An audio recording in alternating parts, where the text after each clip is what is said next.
Hi, Judy Perlman here. We're trying to take Meet the Problem Solvers forward, and like everyone else, we're in our homes. So here we are using new tools and doing our best to continue doing what we've been trying to do for a while now. Right now, in this time of COVID-19, it seems more important than ever to get our stories out, to get what needs to be shared, information that's shared, stories and particular experiential pieces of this pandemic, get those stories out, share them, and pass along ideas for ways that other people, that all of us can contribute. That's my commitment, is to try to keep doing that, notwithstanding my challenges with technology. So I'm going to do a technology thing right now. I'm going to actually ask you to let us know what your thoughts and ideas are for future guests you'd like to have us come on. Right here, you'll see that you can either visit our website, meettheproblemsolvers.com. There you can look at and watch or listen previous episodes of Meet the Problem Solvers. You can also contact us there and send an email with your thoughts and ideas about what COVID-related stories or experts you'd like to have us explore more deeply. You can also email directly at meettheproblemsolvers@gmail.com. We're also pretty active on Facebook, and you can catch us on YouTube and Apple Podcasts. All those places, we are Meet the Problem Solvers, 4 words. So without any further ado, I want to jump into my interview with Caitlin Frumerie, an old friend and colleague friend. She's been working in homelessness for a while, and I was very glad and honored that she would have the time to talk with me. I'll be doing stories that are related to homelessness and also some stories that are not related to homelessness. But what we have in Caitlin as a returning Meet the Problem Solver guest is really talking about sort of the holistic experience of overseeing and supporting a COVID-19 response as it's being created in the state of Rhode Island. I hope you'll come back. I hope you'll keep watching. I hope you'll tell us how we can be helpful to you with this show. Thank you. Hello, this is Meet the Problem Solvers. I'm Judy Perlman. We are recording remotely because we're all living in our own spaces right now. So that's what we're doing. My guest today is Caitlin Frumerie. She is the Executive Director of the Rhode Island Coalition for the Homeless. Caitlin and I have met years ago, and we've been each working in the world of homelessness. And our topic tonight is basically homelessness in the age of COVID-19. And I would like first to ask Caitlin to explain what her organization is and where she's plugging into this issue. Welcome, Caitlin. Thank you, Judy. So as she mentioned, I'm Caitlin Frumerie. I'm the Executive Director of the Rhode Island Coalition for the Homeless. And we're kind of a systems advocacy coordinating organization with the mission of preventing and ending homelessness in Rhode Island. So we're a little bit different in that we're not a service provider. So I'm not running a shelter out of my organization, but we partner with all of the nonprofits in our area that do.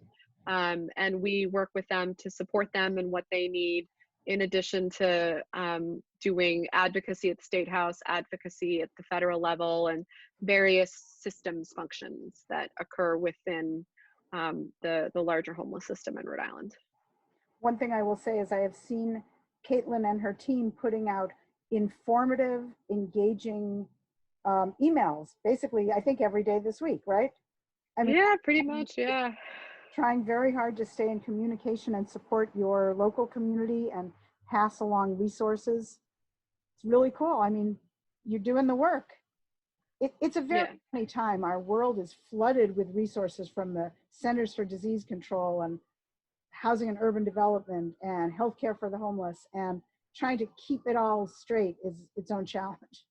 Yeah, we've tried to be very intentional of kind of meeting a couple different goals. We want to be really transparent. We think that information is power, and when you understand something and can clearly see it and it's communicated to you well, that's helpful in these times where there is so much that's uncertain. We've also tried to highlight kind of compassion and people helping people, and not to try to highlight just all of the bad in the world, but also the resources, the way to get involved.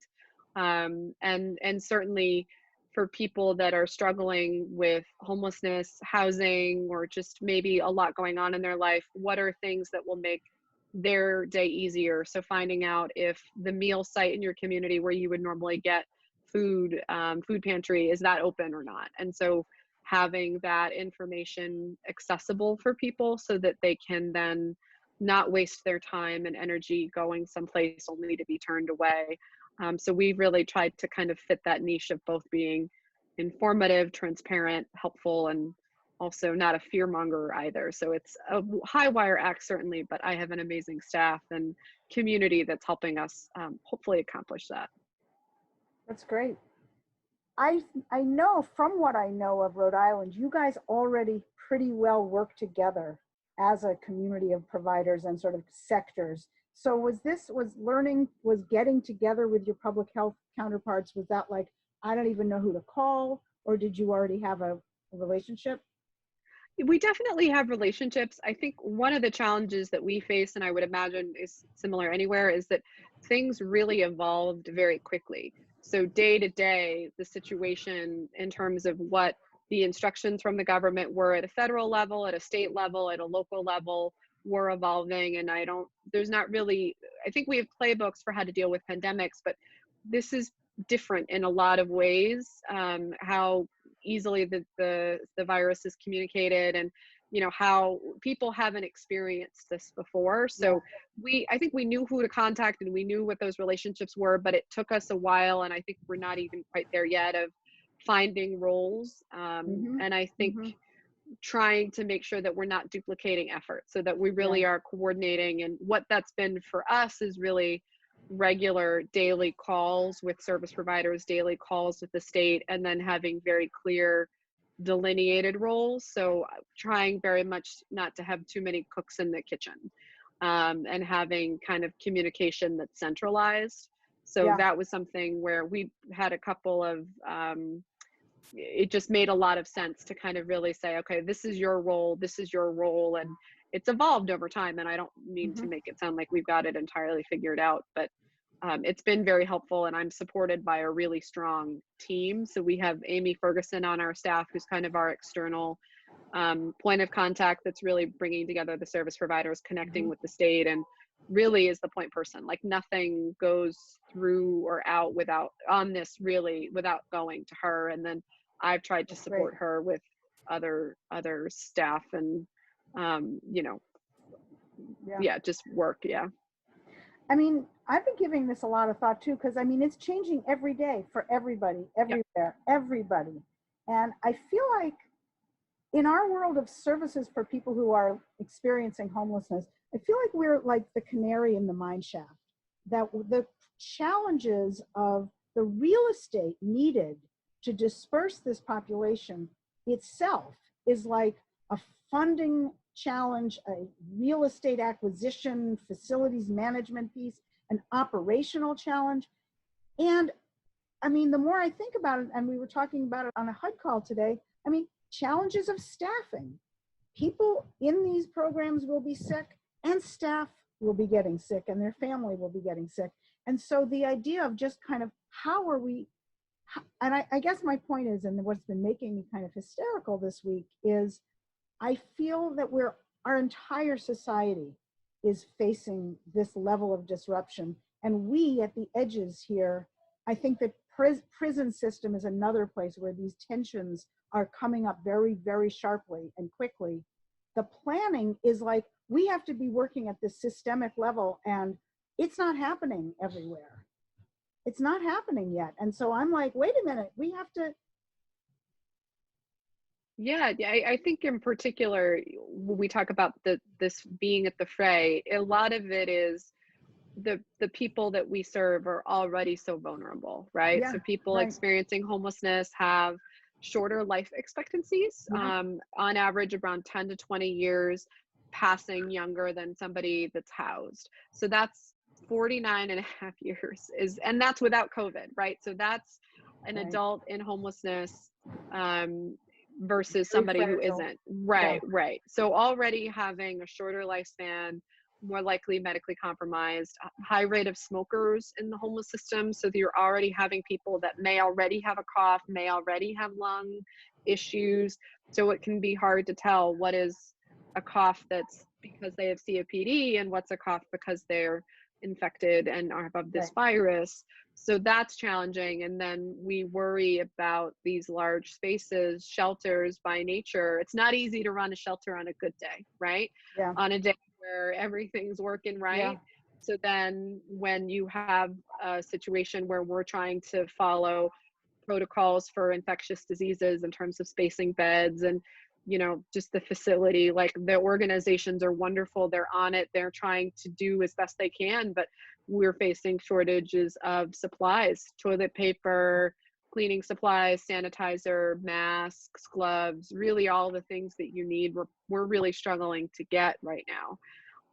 So that's a big challenge. And you mentioned staffing too, that most of the shelters in our state, we've moved to 24/7. So for individual shelters, you might normally under a non-pandemic environment, they would be leaving during the day and would go out and maybe look for work or go to their doctor or go to a meal site. And they're interacting with the community a lot, and that is risking them being exposed to somebody else becoming infected, or if somebody's sick, that's hard to do. So I'm happy that we've been able to transition the system to be 24/7 so people don't have to leave, we can bring in food, but then that's just like we're all gonna go a little bit stir crazy at home. Imagine you've got a shelter of 90 gentlemen that you're trying to, you know, keep safe and engaged and well for 24/7, and the staffing and the flexibility and the money that's needed to do that. So it can be really challenging. Yeah. And it's really interesting that like our environment continues to evolve. I mean, I was on a call this afternoon. I wasn't on the call, I was listening to it. And in fact, there had been guidance that came out that said all beds in shelters should be 6 feet apart. And they clarified that today from the CDC and said for your asymptomatic people, they can be 3 feet apart. So there's that kind of policy adjustment, which is like, okay, I mean, all we can do is like be where we are. So if that's what it is now, okay, that's great. We can move things back. But interestingly, encampments, which is a way that homeless people have increasingly been living, especially on the West Coast, in basically either large or small groups of people living outdoors in tents. There was a lot of intensity for the last 2 years of trying to close encampments as, you know, real health hazards. They are. I mean, I know in one city I was working in, there's a lot of drug sort of getting people hooked, and there's a lot of victimization that happens in encampments. Encampments are not good, but now HUD is saying, you know what? Encampments may be a really important part of keeping people isolated because they're living in their own space. And this woman from Seattle told a really interesting idea. They're giving people living in tents a two-sided laminated card. One is green and says, I'm all set. The other one is red and says, check on me. So that as health workers and outreach workers are walking through encampments, so all of a sudden it's like received wisdom is turned on its head. But okay, Caitlin, we don't want to be on this for too long because we both have to go in a million directions. I'll tell you one thing that makes me very, very scared about our work here at the Edge is the amount of money it's going to be taking for us to respond like to next week's challenge, not to mention next year's challenge. But then when I think about the disruption that will be happening throughout the economy and the housing instability that's going to happen, recovering and rebuilding. And I'm not going to say that we should rebuild to the homeless system we have now, but just responding to the economic disruption. And we know that lower income and unhoused people have the biggest reverberations and the slowest recovery from disruption. It's like, I know you're a big advocate for funding. So tell us, how are you guys helping both like right now, but tell us about the advocacy part, please. And Yeah, so it's a big part of the work, right? So the advocacy that needs to happen is both for resources. So you hit the nail on the head that you need flexible funding, both for service providers to be able to operate these programs at this expanded level, but then prevention resources, if you can keep someone in their home from, losing it in eviction, like that's money, real assistance that needs to Yeah, happen. yeah, And then there's also legislative changes that need to happen. So moratorium on evictions, moratoriums on eviction fees, really trying to address how people are served in the programs that exist in these kind of safety net spaces, and making sure that they're not discriminating, they're supporting people that they can, that they're accessible to the people that need it most. So it's really kind of a two-pronged type of support that we need. And then that's really at a couple of different levels. So there's advocacy that we're doing, and that's happening at the federal level, in terms of what are the stimulus supports that are going to be needed long term to get the economy to do better, to support people. There's been a lot of talk about, universal basic income or some sort of payment to people. And it's not clear to me if that's going to include people just with earned income, or people who have none, or that are on disability. right. And then how do you get a check to somebody if that does end up being eligible for them when they don't have an address, right? So there are some logistical challenges with that, but we're certainly in support of income supports going to people that need it. And we think people are the best judge of what they need to spend their money on, especially in these crazy times where we really don't know what it's going to look like week to week, day to day. But then also these service providers, we're having to blow our budgets because we're needing to staff up, to buy food, to support at this whole other level. And really the hope there is that certainly there's funds that will come through at the federal level, supplemental appropriations, but those take months to really Right. get to us. Right. So the immediate thing is really the FEMA support, and the challenge there is that FEMA's used to coming after tornadoes and floods and fires, and not a pandemic like this. So FEMA is Federal Emergency Management yeah, Administration, I think, right? yes, yeah. Yeah.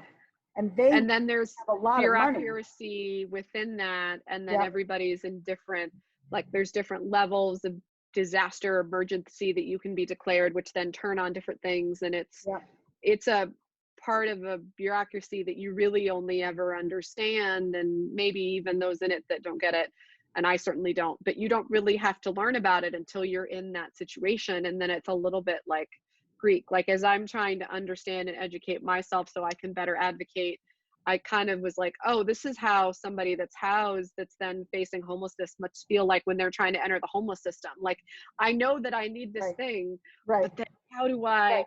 ask for help in a Right. way that I'm going to get it? And oh, Right. this, how do I navigate these complex systems? And then in a moment when you're panicked because you are worried about people's safety and people's lives, and you're in this very worrisome Pressured. state of Yeah. world. Yeah. Yeah. So it's Yeah. that's an important piece. Remind me of one piece of information, because I was on a call earlier in the week, and the National Low Income Housing Coalition, there was a lot of advocacy around whether or not there was going to be housing and or homelessness assistance money in the first congressional appropriation. I'm not sure I'm saying that right. Can you just clarify whether it's... Yeah, so they're working on supplemental appropriations. I believe there was like a $1 billion one that was passed through like a day ago. That was not in that, I don't believe. I think That it's didn't in the have any housing money, right? Did not have. No, but I don't think that was the one that was going to have it. So Oh, they're okay.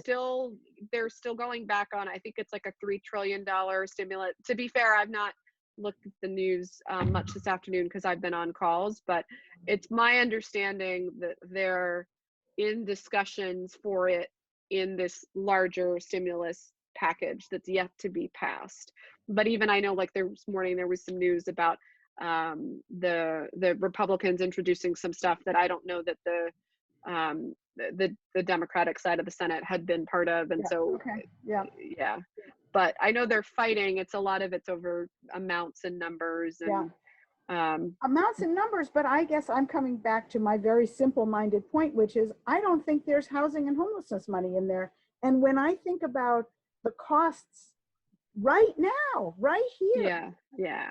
wait a second, guys, like this is, where is this gonna, how, yeah, like what do you, Yeah, I think it'll be in there. I just don't know if it'll be enough, yeah, I guess. And who knows? right, Like I said, my intel's probably older now. But no, it's infuriating and it's yeah, terrifying.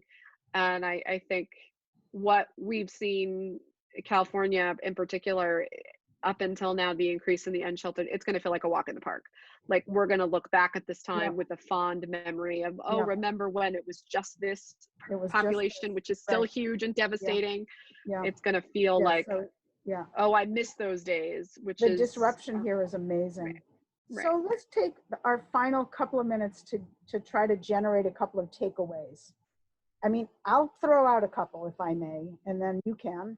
I've been listening to some of the people from Seattle talk on a number of different occasions in Seattle and King County. Actually, it's really mostly the county that's driving this. They are at that, they're 2 or 3 weeks ahead of us. And what they have done is they've really gone to this system level for planning. And so they've done some really clever things, like they have outsourced a lot of basic routine activities. What they've outsourced, they have an organization that can provide up to 1,800 meals a day. They have another organization, they set up an online cleaning supply, resupply request system, so that you order something, and then at an offsite warehouse, they pack it up for you. Someone from staff drives and gets this package and takes it back. So you don't have any space that you have to be really, really keeping stuff. And furthermore, you're not really touching people.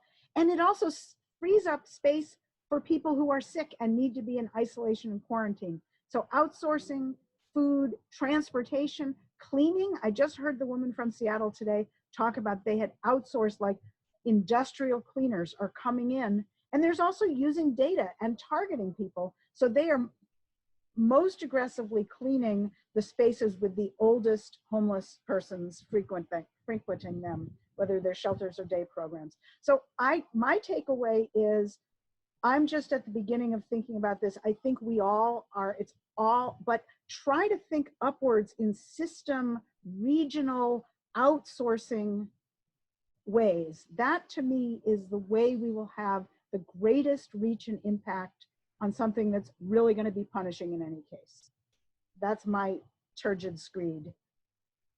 And what is your takeaway, my dear? I mean, I think those are all really wonderful solutions, and ones that I'll probably steal or message with staff after this, like, oh, that's a really great idea. So it's, Actually wrote a thing that I will send to you, a 2-page about them, just sort of distilling what they said. Yeah, and I know that they've been further along in some of their sooner getting more of some of the virus really getting infected in their community. Yep. But yeah, no, I think for us, it's really been, how can we clearly communicate? We're doing some of that. I have staff running around the state, picking up stuff, dropping off stuff. I think the nice thing about Rhode Island is we are a smaller state. Like at any given point in the state, I'm really an hour away from the furthest part of the state, more or less. Right. So it's about, probably 1,000, 1,100 a night that experience homelessness, another in shelter, maybe another 100, 150 that are in encampments or outside or staying in a tent or parking lot. So it's a not as large of a problem as it is in Seattle, but still one person sleeping outside or one person homeless is too many in my book. Thank you for joining us for Meet the Problem Solvers remote style. We look forward to staying in touch and bringing you more important news, more important voices as we make our way forward through the COVID-19 pandemic together. Take care of yourself.